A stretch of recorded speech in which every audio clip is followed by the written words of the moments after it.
Λοιπόν, στο ίδιο πάρκο, το πρώτο μνημείο που συναντήσαμε είναι το μνημείο των αστυνομικών, παρένθεση μπάτσων που θα λέγαμε στην Ελλάδα, με την καλή έννοια της λέξεως. Μην παρεξηγηθεί κανένας αστυνομικός, αφού αρχίσουμε αντιπαλότητες από την άλλη άκρη της γης.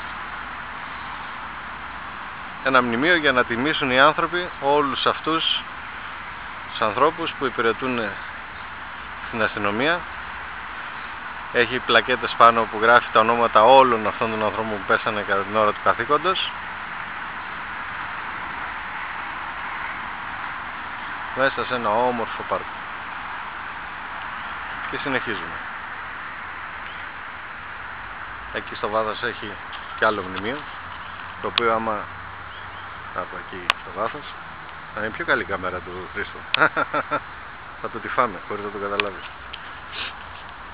Θα βρούμε έναν τρόπο να πλασάρουμε τη δικιά μας. Λοιπόν, και πάμε προς τα εκεί.